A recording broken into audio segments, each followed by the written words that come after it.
Hafiz dari SMK Insan Kreatif. Saya peserta PPG mata pelajaran Pendidikan Agama Islam gelombang 3 tahun 2022 pada UIN Sunan Gunung Jati Bandung. Hari ini saya akan praktek mengajar ujian kinerja PPG tahun 2022. Mudah-mudahan video ini bermanfaat buat saya dan buat siapa saja setelahnya.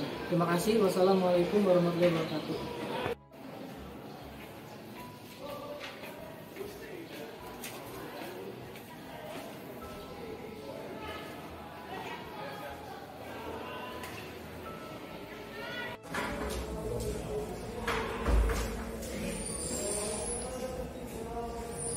Assalamualaikum warahmatullahi wabarakatuh. Waalaikumsalam warahmatullahi wabarakatuh. Apa kabarnya hari ini? Baik.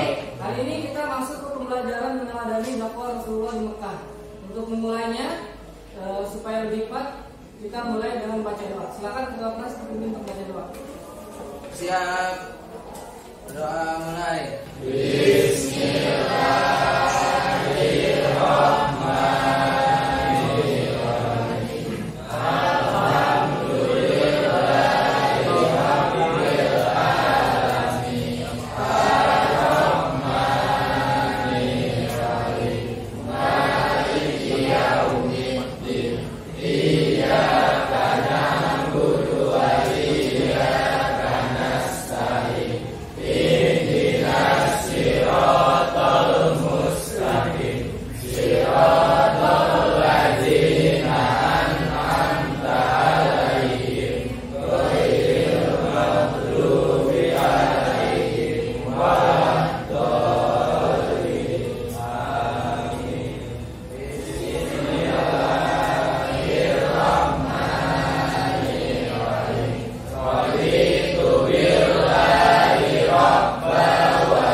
Selesai, beri salam. Assalamualaikum warahmatullahi wabarakatuh. Waalaikumsalam warahmatullahi wabarakatuh. Baiknya kita absen untuk pembelajaran hari ini. Selamat pembelajaran kita ada. Febrian sama. Baik, alhamdulillah untuk hari ini masuk semua. Kita masuk ke materi meneladani dakwah Rasulullah di Mekah. Sebelum nanti kita masuk materi, kita lihat dulu ada beberapa hal. Ini materinya, ya. Nah, ini jadi meneladani dakwah Rasulullah di Mekah. Nah, sebelum masuk ke materi, ini sudah baca doa. Kita lihat dulu sedikit apa saja pembukaan. Kalau yang bisa jawab silahkan dijawab, ya. Ini kira-kira gambar apa? Yang tahu? Maksud dari gambar ini apa? Sayur. Dalam saya. Betul nggak ya? Iya. Coba yang kedua. Siapa nih yang bisa? Cerita. Buku cerita. Iya betul. Biasa. Ini paling sulit nih. Ayo apa? Jawab. Silakan.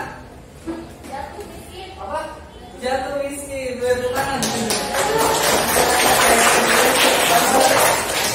Jatuh miskin. Ya betul. Nah ini apresiasi sedikit ya, agar setiap orang itu punya persepsi, pandangan masing-masing. Setiap gambar yang kamu lihat tidak semua jawabannya sama, ya.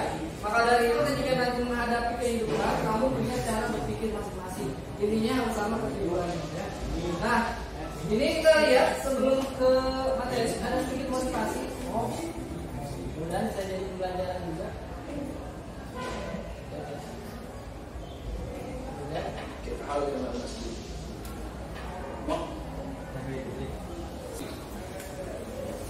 Oke, itu sedikit motivasi.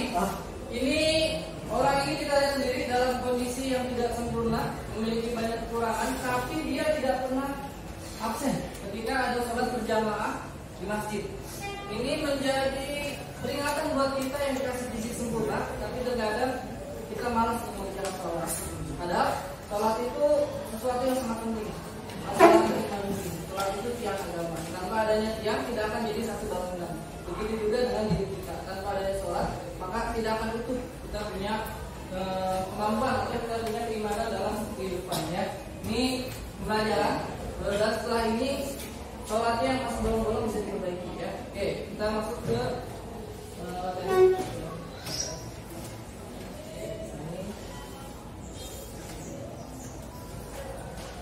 Nah, ini indikatornya.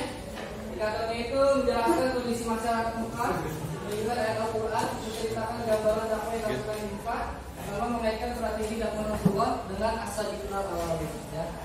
Tujuannya ini ada yang nanti bisa dibaca. Ya. Ini juga ada pimpin muka. Jadi kondisi masyarakat Mekah sebelum datangnya Islam dikenal dengan masyarakat jahiliyah. Bagaimana dengan masa jahiliyah? Kurang lebih seperti ini, kita akan lihat.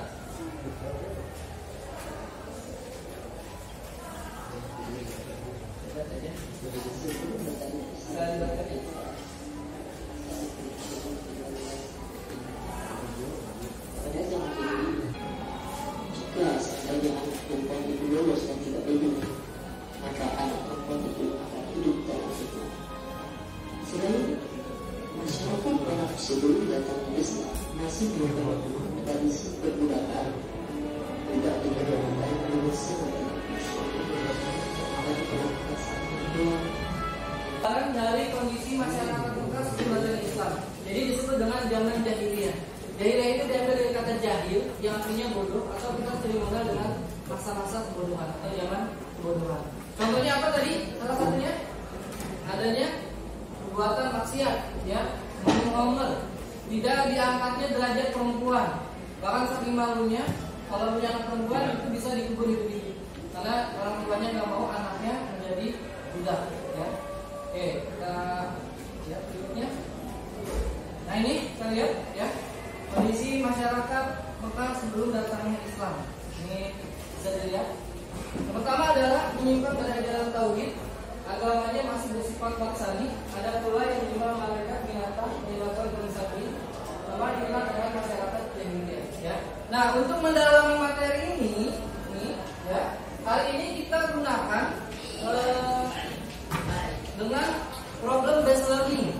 Jadi kamu sudah dibagi kelompok. Setiap kelompok nanti mengkaji atau menelaah dari masalah yang ada, lalu mengaitkan dengan kondisi sekarang, lalu menyampaikan atau presentasikan di depan teman-teman. Jadi LKPD-nya sudah dipegang? Sudah? Ya. Silakan dibaca ya. Itu tugasnya. Bagaimana dengan kondisi yang seperti ini? Silakan dibaca dulu, dipelajari dulu. Nanti Bapak akan tanya setiap kelompok untuk menyampaikan jawabannya. Silakan. Ya, silakan berdiskusi dulu. Kalau punya jawaban nggak apa-apa. Ya. Tulis boleh.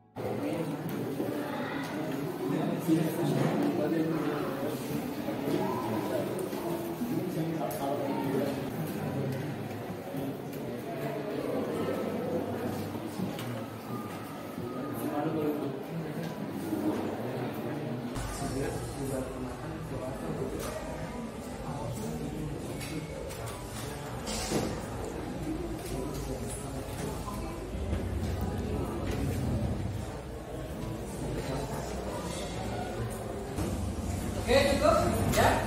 Bapak akan coba bertanya ke masing-masing kelompok. Nanti silakan perwakilan kelompok untuk menyampaikan jawabannya. Ya. Sendiri nggak apa-apa, sambil bacakan. Oke, kita mulai ya. Sudah dilihat gambarnya? Sudah? Ya. Untuk pertanyaan yang A, ya. Berikan tanggapan dari gambar yang sudah lihat atau kamu lihat dari tugas tersebut. Pak, kelompok 1, siapa yang mau jawab? Ya, sekarang berdiri kalau. Perkenalkan diri apa? Assalamualaikum warahmatullahi wabarakatuh. Nama saya Ginaldi Rocky Maulana. Ingin menjawab pertanyaan yang sudah diberikan. Untuk ibadah yang dilakukan orang-orang Mekah di zaman jahiliyah, mereka membuat dan menyembah berhala yang terbuat dari batu dan menganggap itu sebagai Tuhan. Di sisi lain, ada juga yang menyembah matahari, bintang, api, dan lain-lainnya. Dan di zaman jahiliyah itu masyarakat di sana itu masih banyak menyimpang dari ajaran tauhid, Pak. Ya, betul. Jadi masyarakatnya masih menyimpang dari ajaran. Oh, iya. Kalau tadi pertanyaannya, bila lihat gambar di atas, mengapa kita sebagai umat Muhammad harus mengikuti perintah Allah SWT dan menjauhi larangannya dalam kehidupan? Ya, bagus pertanyaannya ya. Jawabannya. Lihat tangan, ada yang menanggapi atau punya jawaban yang lain? Gak apa-apa, nanti kalau ada bisa disampaikan. Pertanyaan yang kedua, ya, nanti kalau kita kelompok kedua untuk menjawab. Bagaimanakah cara yang benar bagi seorang muslim ketika beribadah kepada Allah Subhanahu wa taala? Baik, kelompok dua, siapa? Ya, silakan. Perkenalan diri dulu. Saya jaga memperbaiki nomor 2. Ya, silakan. Luruskan niat dalam hati untuk beribadah serta menjadi ibadah itu sebagai dan kewajiban dalam kehidupan.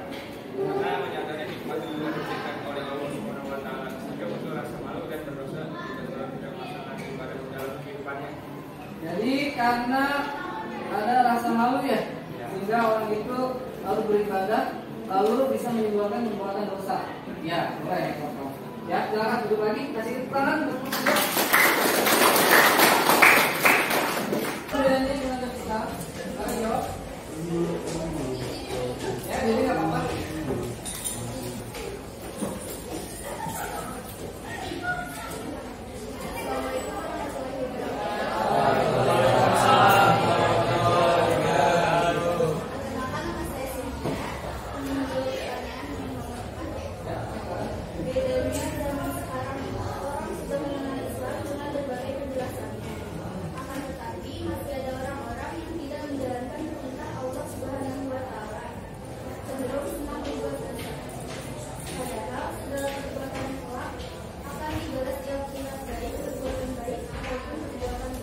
Ya, terima kasih. Ya, bagus jawabannya.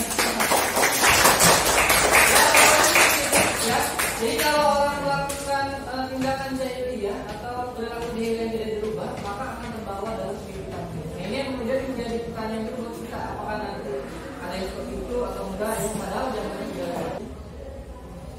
Lalu kita lihat ada juga wahyu pertama yang diturunkan ketika Rasulullah berdakwah di Mekah, yaitu diturunkannya surat Al-Alaq ayat 1 sampai 5. Di mana tempat diturunkannya?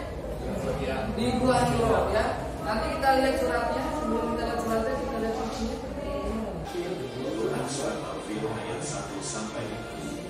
Oke, nah itu gambaran dari awal atau penyerangan dari Raja Abroha ketika Nabi Muhammad itu sebenarnya belum dilahirkan. Jadi ini tahun kelahiran Nabinya belum dilahirkan, tapi sudah menunjukkan kekuasaannya Allah SWT melalui tahun kelahiran tersebut, ya.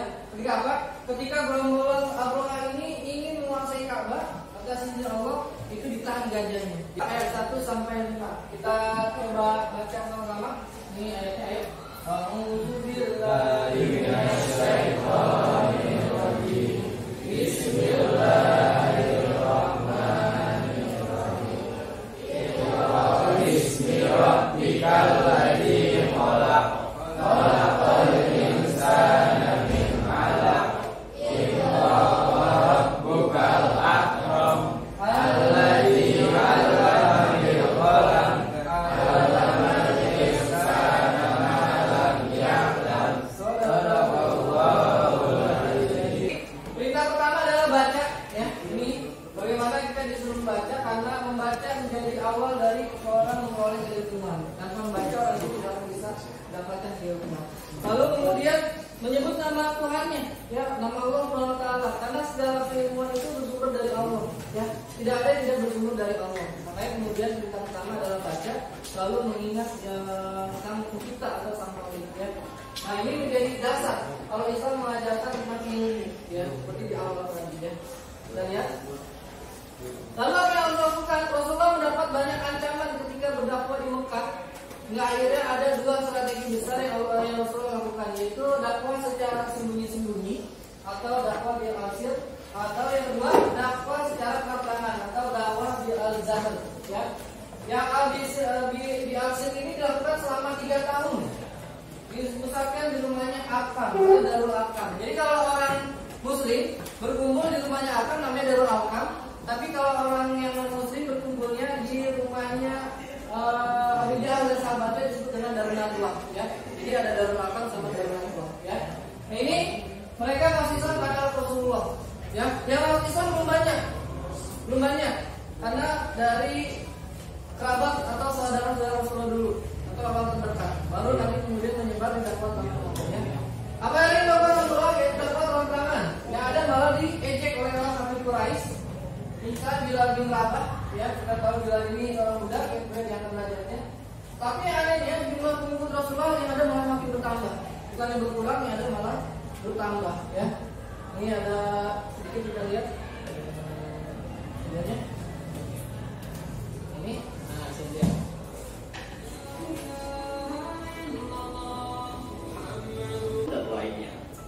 Nah, itu sedikit gambaran dari dakwah Rasulullah yang ketika sunyi-sunyi lalu menyebutkan dakwah terang-terangan. Yang kita bisa lihat adalah munculnya kelompok-kelompok yang disebut dengan orang Islam pertama ya di dunia, yang disebut dengan kelompok Ashabiyun Awalun. Diingat, Ashabiyun Awalun itu mewakili 4 kelompok. Yang pertama dari kalangan perempuan diwakili oleh Siti Khadijah, istri Nabi Muhammad. Dari kalangan laki-laki diwakili oleh Abu Bakar As-Siddiq. Dari kalangan budak ya itu bukan Bilal bin Rabah tapi Zaid bin Haritsah. Dan dari kalangan anak-anak adalah Sayyidina Ali bin Abi Thalib. Baru nanti berikutnya menyusul ada Utsman bin Affan, ada Abu Bakar As-Siddiq, ada Umar bin Khattab, ada Fatimah bin Umar dan lain-lain. Ini menjadi awal dari berkembangnya dakwah Rasulullah di Mekah. Pada akhirnya ditimbulkan menjadi kelompok yang disebut dengan Ashabiyun Awalun ya. Dari lain-lain. Dia ada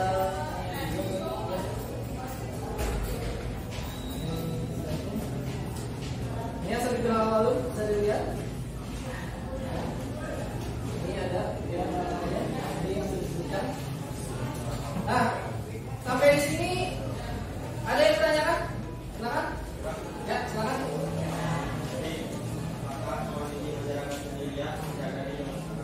Apakah kondisi masyarakat jahiliyah masih ada di zaman sekarang? Masih ada tidak? Kalau kondisinya sebenarnya sudah berakhir karena sudah disempurnakan oleh Rasulullah SAW. Tapi sifat jahiliyahnya yang masih ada.